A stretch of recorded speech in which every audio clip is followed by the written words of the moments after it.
మంత్రి నారా లోకేష్ గారు కాఫీ కబుర్ల పేరుతోటి ప్రతి ఒక్కరికి దగ్గరగా అవుతున్నారనే చెప్పాలి. అయితే నెక్స్ట్ నారా లోకేష్ గారి గ్రాఫ్ ఏ విధంగా ఉండబోతుంది పార్టీలో తెలుసుకునే ప్రయత్నం చేద్దాం. ప్రస్తుతం మనతో జర్నలిస్ట్ శేషరావు గారు ఉన్నారు, వెల్కమ్ చెప్దాం. Hello sir. హలో సార్, ఇప్పుడు నారా లోకేష్ గారు ఇదే విధంగా ఉంటే ఆయన గ్రాఫ్ ఏ విధంగా ఉండొచ్చు నెక్స్ట్? టీడీపీని ముందుకు తీసుకెళ్ళటం కాదు, కానీ టీడీపీని టోటల్గా కొత్త వాళ్ళతో నింపాలి, కొత్త రక్తాన్ని ఎక్కించాలి, కొత్త తరాన్ని ప్రోత్సహించాలి.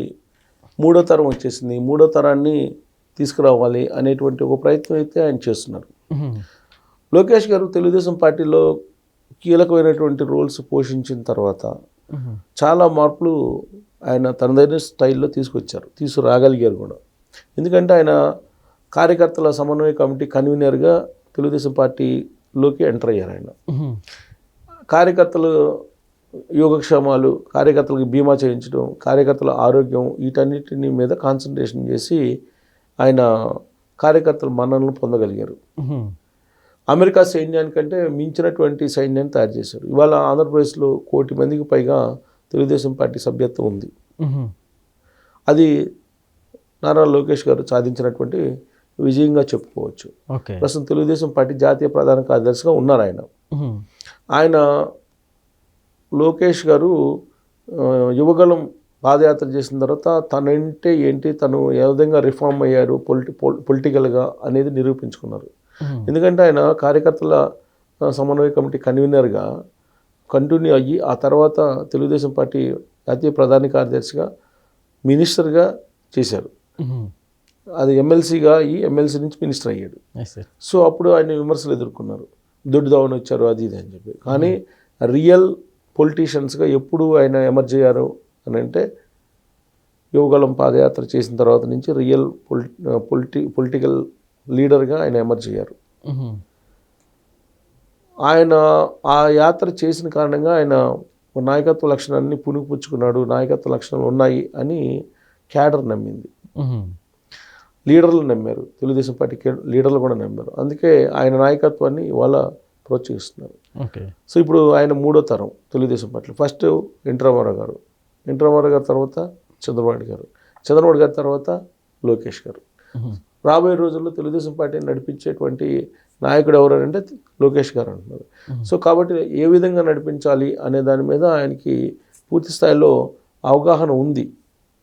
జనరల్గా సాంప్రదాయబద్ధంగా ఉండేటువంటి పార్టీలు ఏంటంటే జనరల్గా రొటీన్ మార్గంలో వెళ్తుంటాయి. కార్యకర్తలకు శిక్షణ కార్యక్రమాలు నిర్వహించడం, లీడర్లకి సమావేశాలు పెట్టడం, ఇవన్నీ రొటీన్గా జరిగేటువంటి కార్యక్రమాలే. వీటికి భిన్నంగా ట్రైనింగ్ ఇవ్వడమే లోకేష్ యొక్క స్పెషాలిటీ అనేది పార్టీలో అనుకుంటున్నారు. ఏంటి స్పెషాలిటీ అని అంటే కాఫీ కబుర్లు అని చెప్పి ఆయన శిక్షణా కార్యక్రమాలను ప్రారంభించారు. ఎవరికి శిక్షణా కార్యక్రమాలు? మండల స్థాయిలో ఉన్నటువంటి మండల అధ్యక్షులకి, అలాగే మండల ప్రధాన కార్యదర్శులకి, వీళ్ళకి రాష్ట్ర వ్యాప్తంగా ఉన్నటువంటి వాళ్ళని పిలిచి ఆ ట్రైనింగ్ ఇస్తున్నారు. గుంటూరు జిల్లా వాళ్ళకి ఇచ్చినట్టున్నారు ఫస్ట్, తర్వాత అన్ని జిల్లాలను పిలిచి ట్రైనింగ్ ఇస్తూ ఉన్నారు. ఆ ట్రైనింగ్లో ఏంటంటే కాఫీ కబుర్లు. జనరల్గా ట్రైనింగ్ అంటే అందరినీ వస్తారు, పిలుస్తారు, వచ్చిన తర్వాత అందరూ కూర్చుంటారు, ఏదో నామకావాస్తేగా జరిగిపోయి ఎవరో ఒక ప్రొఫెసర్స్ని తీసుకొస్తారు, పొలిటికల్ తెలిసినటువంటి వాళ్ళు, లేదంటే సీనియర్ లీడర్లు తీసుకొచ్చి స్పీచ్లు ఇప్పించి పంపించేవాళ్ళు. కానీ ఈసారి అట్టు కాదు. గ్రౌండ్ లెవెల్లో ఏం జరుగుతుంది? పిచ్చాపాటి మాట్లాడుకుంటారు, కాఫీ కబుర్లు అంటారు. కాఫీ కబుర్లు ఏంటంటే కాఫీ తాగితే ఏదో పిచ్చాపాటి మాట్లాడుకుంటారు. వాడు అట్టన్నాడు, ఇట్లా అన్నాడు, ఆ పార్టీ అతను, ఈ పార్టీ ఇలా ఉంది, అలా చేస్తే బాగుండేది, ఇలా చేస్తే బాగుండేది, ఇలా చేయలేదు, అలా చేయలేదు, ఆయన అటు చేసాడు, ఈయన అటు చేసాడు, జనరల్గా మాట్లాడుకుంటారు కదా. కాఫీ కబుర్లు అంటే అదే కదా. సో కాబట్టి సీరియస్గా ఇంతకు ముందు ఉండేటువంటి శిక్షణా తరగతులు కాస్త ఇప్పుడు ఏమైనాయి, ఫ్రెండ్లీ శిక్షణా తరగతులు అయ్యాయి. సో ఈ స్టైల్ ఆఫ్ ఫంక్షనింగ్ ఎక్కడ కనిపిస్తుంది అంటే మనకి పాలిటిక్స్లో అమెరికాలో కనిపిస్తుంది.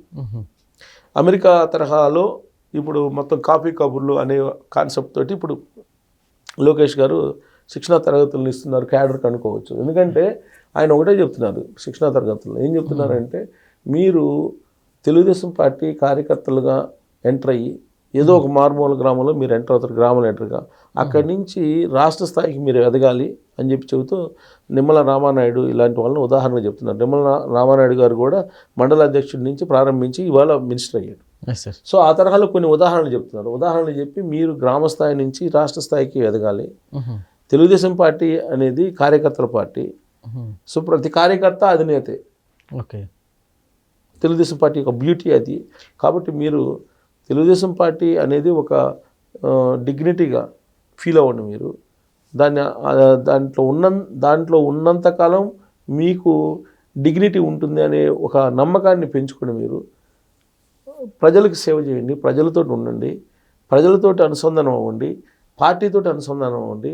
అలా కాకుండా పార్టీ అధిష్టానంతో అనుసంధానం అయ్యి ప్రజలతో లింకప్ దిగిపోయినప్పుడు పార్టీ నష్టపోతుంది. కాబట్టి మీరు ప్రజలతో ఉండండి, ప్రజలతో కలిసి ఉండి పార్టీతోటి ఉండి పార్టీలో మీరు అంచెలంచెలుగా వెదగండి అని చెప్పి ఆయన ట్రైనింగ్ ఇస్తున్నాడు. సార్ ఇప్పుడు నారా లోకేష్ గారి గ్రాఫ్ ఇదే విధంగా ఉంటే నెక్స్ట్ ఏ లెవెల్లో చూడొచ్చు అంటారు మనం? ఇప్పుడు ఆయన పోతున్నటువంటి పందాన్ని కనుక గమనిస్తే జన్జీ ఉద్యమాలు వస్తున్నాయి కదా ఇప్పుడు. అలాగే ఇప్పుడున్నటువంటి జనరేషన్ని జన్3 మూడో తరాన్ని తయారు చేసుకుంటున్నాడు ఆయన మూడో తరాన్ని తయారు చేసుకుంటున్నారు అంటే ఆయన టీంని తయారు చేసుకుంటున్నారు. ఆయన పందాలో ఆయన అనుచరులన్నీ తయారు చేసుకుంటున్నారు ఆయన. ఇప్పుడు ఎన్టీ రామారావు గారు ఉన్నప్పుడు ఒక స్టైల్ ఆఫ్ ఫంక్షనింగ్ ఉండేది, ఆ తరం యొక్క ఫంక్షనింగ్ వేరే ఉంటుంది. ఆ తర్వాత వచ్చిన చంద్రబాబు గారి ఫంక్షనింగ్ వేరే ఉంది. ఇప్పుడు లోకేష్ గారు ఎంటర్ అయ్యారు.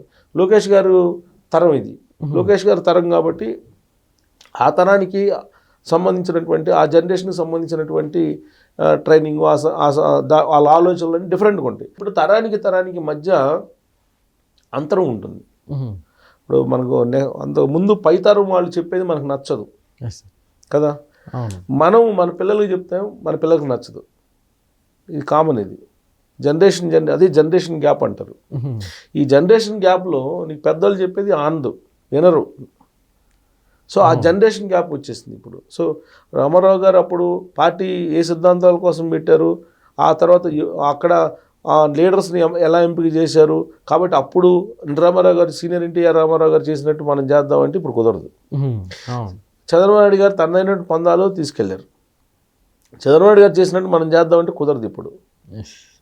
ఇప్పుడు జనరేషన్ తగినట్టు పాలిటిక్స్ ఉండాలి. ఇప్పుడు జనరేషన్లో పాలిటిక్స్ అంటే ఏంటి, టెక్నాలజీ వచ్చి ఉండాలి, ఖచ్చితంగా టెక్నాలజీ మీద అవగాహన ఉండాలి, టెక్నాలజీని అర్థం చేసుకునేటువంటి కెపాసిటీ ఉండాలి లీడర్లకి, తర్వాత కంప్యూటర్ తోటి మొత్తం సమస్యలు పరిష్కరించేటువంటి టాలెంట్ ఉండాలి. ఇవన్నీ మారిపోతున్నాయి, పరిస్థితులన్నీ మారిపోతున్నాయి. కాబట్టి జనరేషన్కి తగిన విధంగా లీడర్లని మలుచుకునేటువంటి కార్యక్రమంలో లోకేష్ గారు ఉన్నారు. దాంట్లో భాగంగానే కాఫీ కబుర్లని పెట్టారు. కాఫీ కబుర్లని ఎందుకు పెట్టారు, ఇంతకు ముందులాగా టీచింగ్ తీసుకున్నాం, ఇంతకు ముందులాగా బెత్తం పట్టుకొని కొడితే ఒప్పుకుంటున్నారు ఈ పేరెంట్స్. ఇప్పుడు చదువు రాకపోతే పిల్లలకి కొట్టారనుకోండి, ఆ టీచర్ని కొడుతున్నారు ఇప్పుడు. సో కాబట్టి నడవదు. స్మార్ట్ వర్క్, ఇప్పుడు హార్డ్ వర్క్ కాదు. ఇంతకుముందు hard work, do hard work అన్న వర్క్షిప్ చెప్పేవాళ్ళు, వర్క్ ఈజ్ వర్షిప్ అని చెప్పేవాళ్ళు. కానీ వాళ్ళు అట్టు కాదు. నువ్వు వర్క్ చేసినంత మాత్రం నీకు పదవులు రావు. నువ్వు వర్క్ చేయడంతో పాటు స్మార్ట్ వర్క్ చేసి ఆ స్మార్ట్ వర్క్ని ఎక్స్పోజ్ చేయాలి అధిష్టానం. వాళ్ళకే పదవులు వస్తున్నాయి. ఇప్పుడు రియల్గా మన పని మనం చేస్తున్నాం కదా, పార్టీ కోసం అనుకునే వాళ్ళకి పదవులు లేవు. సో కాబట్టి మారినటువంటి తరానికి అనుగుణంగా, ప్లస్ మారినటువంటి తరానికంటే కొత్త ఓటర్లకి నువ్వు కనెక్ట్ కావాలంటే కనుక ఈ జనరేషనే కనెక్ట్ అవుతుంది. ఎప్పుడో ఓల్డ్ వాళ్ళు వచ్చేసి పాత తరం వాళ్ళు వచ్చేసి చెప్తే ఈ జనరేషన్కి నచ్చవు. అవును.